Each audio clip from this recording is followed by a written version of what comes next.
उत्तर प्रदेश के गांव देहात में हजारों लाखों की तादाद में ऐसे अब पंजीकृत डॉक्टर हैं जिनके सहारे यूपी की स्वास्थ्य व्यवस्था चलती है। सरकार इन डॉक्टरों को झोला छाप कहती है और अब उनके ऊपर शिकंजा कसने के लिए तैयार है। उनको रोका जा रहा है प्रैक्टिस करने से और लगातार अभियान चल रहा है। उनको जेल भेजने की तैयारी की जा रही है। आज मेरठ में बड़ी तादाद में जो ऐसे अपंजीकृत डॉक्टर हैं वो जुटे हैं और उन्होंने जिलाधिकारी को एक ज्ञापन सौंपा है और कहा है कि उनको प्रैक्टिस करने दिया जाए, क्योंकि जो उत्तर प्रदेश में स्वास्थ्य सेवाएं हैं सरकारी, उनका कितना बुरा हाल है ये सब जानते हैं। मेरे साथ बहुत सारे लोग मौजूद हैं जो अभी अभी डीएम को ज्ञापन देकर आए हैं। आपका भाई साहब नाम क्या है, पहले तो ये जानना मेरा चाहूँगा। नाम मनोज गोयल है। गोयल साहब, ये बताइए कि ये जो समस्या है, ये क्या समस्या है जो नई पैदा हुई है और सरकार उसको किस तरीके से हैंडल कर रही है? सर, ये जो समस्या हुई है, हम लोग सब 20-25 साल पुराने प्रैक्टिशनर हैं जो क्षेत्र में बैठते हैं, पूरे देहात में बैठते हैं, जो 20 से 30 रुपये में दवाई देते हैं। पैसे हैं तो देते हैं, नहीं हैं तो देते हैं। कोरोना काल में जब ये एमडी, एमएस सब अपने घरों में बैठे थे तो इन्हीं लोगों ने गाँव की जनता की सेवा की थी। पैसे आते हैं नहीं आते हैं वो अलग मुद्दा है। अब बड़े लार्ज स्केल पर छापे मारे जा रहे हैं और कुछ फर्जी लोग भी हमें मालूम हुआ है कि इसमें शामिल हुए हैं। सीएमओ साहब से मालूम है, उनका हम छापे मार रहे हैं जो हमारा काम है, लेकिन इतनी टीमें हमारी नहीं जा रही हैं जितनी टीमें जा रही हैं। उनका साफ कहना था कि कुछ फर्जी टीमें जा रही हैं, आप उन्हें पकड़वाइए जो क्षेत्र में जा रही हैं और जनता से उगाही कर रही हैं। छापे मारने के बाद क्या एक्शन लिया जाता है? क्या कानूनी कार्रवाई आपके खिलाफ की जा रही है? अभी तो या तो साठ करके पैसे लेके छोड़ रहे हैं या नोटिस भेज रहे हैं। अभी जितने लोग यहाँ पर हैं, इन्होंने सरकार के समर्थन में आके अपनी क्लिनिक स्वतः ही बंद कर दी हैं। ये सरकार से डिमांड इनकी ये है कि आप हमारे ग्रामीण क्षेत्र में एमबीबीएस की व्यवस्था कराएं, जो दिन रात वहाँ उपलब्ध रहे, जनता परेशान ना हो। और जो हम लोग इतने लंबे समय से सेवा करते आ रहे हैं, हमारे सामने भरण पोषण की भी समस्या आई है, उसका भी कुछ समाधान सोचे। हम लोग सिर्फ इलाज करते हैं, नजला खांसी बुखार की दवाई देते हैं। कभी भी कोई ऐसा रिकॉर्ड नहीं रहा है कि किसी ग्रामीण क्षेत्र में किसी डॉक्टर के यहाँ पर कोई मौत हुई हो। हम लोग छोटी मोटी बीमारी का इलाज करके अपने परिवार का और समाज का पालन पोषण करते हैं। तो हमारा सरकार से कहना यह है कि हम लोग उनके समर्थन में हैं। आप ग्रामीण क्षेत्र में व्यवस्था कराइए, जो लोग और बैठे हैं उन्हें उठवाइए, पूरी तरह साफ करिए। हम समाज सरकार के विरोध में नहीं है, लेकिन कहीं कहीं ऐसा लग रहा है कि जो ये आदेश माननीय मुख्यमंत्री जी नाम से वायरल हो रहा है, शायद ये सरकार को बदनाम करने की भी एक किसी साजिश हो कि सरकार कभी भी ऐसा एक्शन नहीं ले सकती जिससे आम जनता परेशान हो। अच्छा, आपने कहा अभी अपनी बातचीत में कि ऐसा भी हो रहा है कि आप लोगों से उगाही की जा रही है, पैसा लेकर साठगांठ करके छोड़ा जा रहा है। और ऐसा एक जो ऑडियो है वो 2-3 दिन पहले वायरल हुआ था, हमने भी उसको अपनी टीवी पर दिखाया कि किस तरीके से 50-50 हज़ार रुपये तक लिए जा रहे हैं। तो ऐसे कितने लोग हैं जो ऐसे ठगे गए हैं और उनको किस तरीके से प्रताड़ित किया जा रहा है? सर देखिए, जो हमारी ये समिति है, जो इसमें सब सदस्य आए हुए हैं, हजारों लोग, इनमें से कोई भी ऐसा सदस्य नहीं है जिसके पास वो टीम पहुंची है। लेकिन टीम पहुंच रही है, ये सजग थे, इन्होंने अपनी क्लीन बंद कर दी। फिर पूरी समिति ने निर्णय लिया कि हम सीएमओ साहब को स्वतः ही चाबी सौंप देते हैं, ये उगाही वाला सिस्टम बंद हो और हम स्वतः ही चाबी सौंप देते हैं। अच्छा, आप ये बताइए, आप भी इसी समिति में हैं कि सरकार ने कुछ दिन पहले एक ऐसा मन बनाया था कि जो अपंजीकृत डॉक्टर हैं जो 20-20, 30-30 साल से प्रैक्टिस कर रहे हैं, चूँकि उनको अब रिमूव नहीं किया जा सकता, वो सिस्टम के हिस्सा हैं और वो जहाँ भी गांव देहात में रहेंगे लोगों की सेवा करेंगे। लेकिन सरकार उनको ऑथेंटिक नहीं मानती, तो इसलिए उनको ट्रेनिंग कराने का एक जो प्लान था वो सरकार ने एक समय इंडिकेट किया था। उसको लेकर अभी तक क्या डेवलपमेंट हो पाया? देखिए, ऐसा अभी गवर्नमेंट कुछ भी नहीं कर पाई है और हमारी डिमांड ये भी है कि जैसा गवर्नमेंट ने हमें बताया था कि हम इस तरीके से करेंगे, तो हमारी तो ये मांग है कि जो लोग 15 साल या 20 साल से प्रैक्टिस कर रहे हैं उनको गवर्नमेंट अथॉरिटी दे, सिखाए और फिर गांव में व्यवस्था कराए।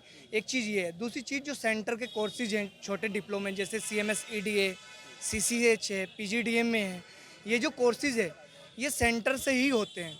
तो जो लोग जो प्रैक्टिस लोकल लोग कर रहे हैं, तो जो CMS ED है सेंटर करा रहा है, तो उनको अथॉरिटी देने में क्या ही हर्जा है, उनको बिठाएं और सिर्फ इतना ही ये काम करते हैं कि फर्स्ट एड करते हैं। किसी कोई चोट लगा हुआ है, क्या पट्टी कर दिया, रेफ़र कर दिया आगे के लिए, या बुखार हुआ तो पैरासीटामोल दी, आगे रेफ़र कर दिया। ये काम ये करते हैं, बहुत बड़ा काम नहीं करते हैं, ड्रिप लगाने का काम नहीं करते हैं, अदर ऐसा कोई काम नहीं करते कि बड़े केसेस पकड़ लिए या फिर ऐसा कोई भी काम नहीं कर रहे हैं ये लोग जो इनकी छवि खराब हो, बल्कि ये कि रेफ़र ये लोग एकदम ही कर देते हैं और नज़ला, खांसी, बुखार कम पैसों में 10-20 रुपए लेकर के उनको रेफ़र कर देते हैं। अच्छा, ये बताइए कि अगर हम ज़मीनी तौर पर बात करें तो ये जो हजारों लोग हैं एक ज़िले में जो अपंजीकृत डॉक्टर हैं, इनके ऊपर कितना बड़ा भार है उस जनता का जो बीमार है, जिसको महंगा निजी डॉक्टर अवेलेबल नहीं होता, जिनको सरकारी सेवाओं के फायदे नहीं मिलते। देखिए 70% हमारी जनता ऐसी है जो गांव और देहात में रहती है। अब उनके ही ऊपर ये लोग हैं जो सेवा कर रहे हैं।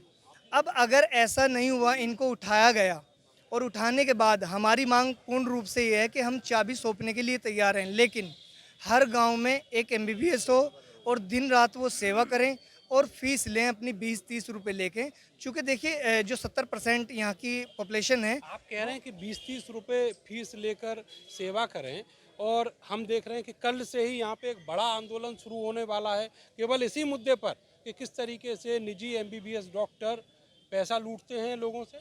देखिए वो बात हम रख रहे हैं कि एक MBBS 500 रुपये कम से कम 1000 रुपये ले रहा है, तो हमारी मांग ये है कि 20-30 रुपये में वो उपचार करें, इसलिए चूँकि यहाँ की जो 70% पॉपुलेशन है वो 400 रुपये 500 रुपये कमाती है और उसके 4 बच्चे भी हैं। वो स्कूल की फ़ीस कब दे, उनका लालन पालन कब करे, कैसे करे? 1000 रुपये MBBS को देगा, क्या वो ब्याज पे पैसे लाएगा?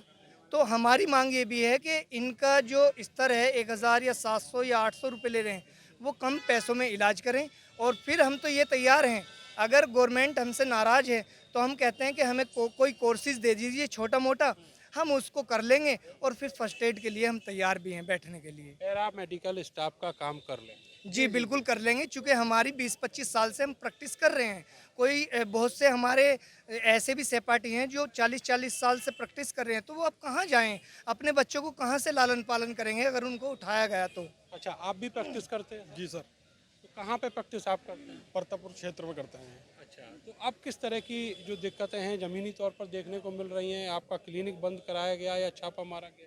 नहीं, अभी तक तो क्लिनिक नहीं बंद कराया गया हमारा, लेकिन हमारी जो समिति है, ये सब लोग हैं हमारे बड़े, इनके कहने से हमने ये पूरी टीम बनी है और इनके कहने से ये धरना प्रदर्शन किया है और DM साहब को ज्ञापन सौंपा है, CMO साहब को ज्ञापन सौंपा है। ये सब पूरी एक टीम वर्क है, ये अकेले बंदे का कोई काम नहीं है, ठीक है ना। तो ये जैसे हमारी टीम इसके हमारे लिए, हमारे जो बड़े भाई हैं, हमारे जो ये बड़े डॉक्टर हैं सारे हमारे पुराने, जैसे भी ये कहेंगे आगे को वैसे ही रणनीति बनेगी, वैसे ही काम होगा। अगर ये कहेंगे 2 दिन के लिए बंद कर दिया जाए तो 2 दिन के लिए, और अगर ये कहेंगे 1 महीने के लिए बंद कर दिया जाए तो 1 महीने के लिए, हम इनके साथ हैं। आपका क्या नाम है? आप कहाँ पर प्रैक्टिस करते हैं? मैं कंकरखेड़ा नंगला ताशी में करता हूँ। मेरा नाम उस्मान सैफ़ी है। मेरा ये चीज़ कहना है, जो भी छोटे डॉक्टर हैं, हम लोग जो काम कर रहे हैं, ऐसा भी है किसान लोगों के पास पैसा नहीं होता, कहते हैं चेरी कटेगी भैया 6 महीने बाद ले लेना, गेहूँ ले लेना, इसके बदले में गुड़ ले लेना। तो हमारे किसान भाइयों के पास भी पैसे नहीं होते हैं, वो लोग भी 6 महीने के बाद, साल भर के बाद हिसाब करते हैं। उधार में इलाज कर देते हैं? उधार में इलाज होता है, वो भी नहीं मिलता है, वो भी नहीं मिलता है। और जो हम ग्रामीण क्षेत्र में लोगों की सेवा कर रहे हैं, अगर ये लोग, हम लोग बंद हो गए, हमारी तो समस्या है ही। जो गांव के लोग हैं जिनके पास 5 किलोमीटर 10 किलोमीटर, हमारा जो है स्वास्थ्य की व्यवस्था नहीं है, गाड़ियाँ नहीं है, बाइकें नहीं है, तो वो लोग जो रात में कहाँ जाएंगे? हम लोगों के पास ही आकर उठाते हैं, कहते हैं डॉक्टर साहब ज़रा घर तक चलना, अम्मा बीमार है, दवाई दे दो। वो भी पैसे दिए ना भी दिए। तो सर ये बहुत बड़ी समस्या है कि इन सब लोगों को जो है काम करने की परमिशन दी जाए। ये सब छोटे लोग मल्लम पट्टी करके काम कर रहे हैं। गांव किसानों के पास भी पैसे नहीं होते, कभी होते हैं कभी नहीं होते। आप किसी से भी पूछ लीजिए, कहते हैं कि भैया अभी पैसे नहीं, बाद में ले लेना। उधार भी ये लोग सेवा कर देते हैं। शहर में जाने के लिए डॉक्टरों के पास जो पैसे होते हैं, वो सब लोगों के पास इतना अफोर्ड नहीं कर पाएंगे कि भाई 1500 फीस देंगे, टेस्ट देंगे, कराएंगे। अगर कोई जाना चाहे तो उसके लिए भी कोई नहीं, हम लोग भी अगर कोई ज़्यादा सीरियस बीमारी है या जाते हैं तो हम लोग भी शहर के लिए एडवाइस कर देते हैं कि आप चले जाओ। हम लोग तो सिर्फ मल्लम पट्टी छोटा मोटा इलाज करके लोगों की सेवा कर रहे हैं। कोई ऐसा नहीं है कि भाई हमारी दवाइयों से किसी की जान जा रही है या किसी का नुकसान हो रहा है। सरकार से क्या कहना चाहते हैं? सरकार से मैं यही कहना चाहता हूँ कि हम सब लोगों को काम करने की अनुमति दी जाए और छोटे लेवल पे, और हमारा सपोर्ट करे। हमें जो पीड़ित हो रहे हैं इन लोगों को पीड़ित ना किया जाए। मानवता का ये पेशा है और ये उस्मान सैफी हैं। आपका नाम चचा क्या है? मेरा नाम अरविंद शर्मा है। तो शर्मा जी, आप दोनों साथ साथ खड़े हुए हैं, मानवता के लिए काम करते हैं। अब जो व्यवधान आ रहा है, जो दिक्कत आ रही है, उसको कैसे सॉर्ट आउट करेंगे? आपका तो लंबा कैरियर होगा और आपने ऐसी बहुत सारी चीज़ें देखी हुई होंगी। अलग अलग सरकारें आती हैं, वो व्यवधान पैदा करती हैं। ये जो बार बार सरकारें इस तरह का व्यवधान पैदा करती हैं, हम जो हैं जितने भी यहाँ ये एक फर्स्ट एड करने वाले जो चिकित्सक बैठे हुए हैं, इन्होंने कोई महल बनाने के लिए रोजगार नहीं किया। देखा जनता पीड़ित है, 80% जनता पीड़ित है, उनके पास पैसा नहीं है। 100-200 मजदूरी करने वाले आदमी हैं वो कहाँ जाएं? 1000 रुपये के डॉक्टर के पास नहीं है, घर में पैसे भी नहीं है। रात को इनके पास पहुंच जाता है कि डॉक्टर साहब पैसे नहीं है, मेरी व्यवस्था कर दो। मजबूरन में इन लोगों ने ये सेवा ठानी है। इसमें इन सरकारों का जो ये व्यवधान आ रहा है ये गलत है। सरकार से यही कहना है, अगर ये जो 30-30, 40-40 साल से बैठे हुए हैं, इन लोगों को ये बंद करने के लिए तैयार हैं, बिल्कुल बंद कर देंगे। उन कॉलोनियों में MBBS रात दिन 24 घंटे के लिए तैयार कर दे। और सरकार, इनके पास पैसा नहीं है, पैसा सरकारी अस्पतालों में तो MBBS मिल नहीं पा रहा। सरकारी अस्पतालों में दवाई भी नहीं मिलती, पैरासिटामोल दे के पीछे छुड़ा देते हैं। तो ये बंदोबस्त कर दें, नहीं तो हम अपनी जनता को मरने नहीं देंगे। और जनता अगर हम कहीं मजदूरी भी करने जाएं, वहाँ भी हमसे दवाई लेंगे, लिखवाएगी, हमें कोई रोजगार भी नहीं देगा। इसलिए सरकार से ये मांग है कि हमारी इस व्यवस्था को समझें, हमारी 80% जो जनता परेशान है उनको समझें और हमें न्याय दें, हमें बैठने की अथॉरिटी दें। क्योंकि हम फर्स्ट एड करते हैं, हमने कोई पूरा ट्रीटमेंट किया, हम चीरा फाटी ऑपरेशन नहीं करते हैं। और ये रिकॉर्ड है, आज तक किसी भी प्रैक्टिशनर से कोई भी पेशेंट डैमेज नहीं हुआ है। अगर ये इतने बड़े अधिकारी हैं, ये कह रहे हैं हॉस्पिटलों में क्यों मरते हैं? कोरोना काल में लाइन लग गई और हम लोग झोला छाप जिसे कहते हैं, ये टैग हटाइए। इनको हम अनप्रैक्टिशनर्स अनक्वालिफाइड कह सकते हैं, अनरजिस्टर्ड कह सकते हैं, लेकिन झोला छाप नहीं लगाना है। सरकार से यही मांग है। और हमारा अगर ये रोजगार भी नहीं दे सकते, इन लोगों को जो है स्वास्थ्य लाभ दे दीजिए और हमें रोजगार दे दीजिए। इसके अलावा हमारी कोई मांग नहीं है। और एक कुछ कहना चाह रहे हैं? मेरी 30 लाख डॉक्टर है यूपी के अंदर, और 30 लाख जो डॉक्टर है, अगर ये सब बंद हो 60 करोड़ जनता को प्रोवाइड करती है। तो ये जो 60 करोड़ जनता को प्रोवाइड कर रही है, तो जो ये तो सब रोडों पे आ जाएंगे। इनका परिवार का क्या होगा? सब लोग एक दूसरे से जुड़े हुए हैं। बिल्कुल, ये भी बहुत इसीलिए सारे लोग जो हैं, सारे अनरजिस्टर्ड डॉक्टर हैं, वो यहाँ पर इकट्ठा हुए हैं और मांग यही है सरकार से कि अगर आप अपने बंदोबस्त मजबूत कर सकते हैं तो करिए। हर गली मोहल्ले में, हर कॉलोनी में एक MBBS डॉक्टर दीजिए, और अगर नहीं दे सकते तो इस जनता की सेवा के लिए इनको आज़ादी दीजिए। कैमरा सहयोगी सानू के साथ मैं नरेंद्र, भारत समाचार, मेरठ।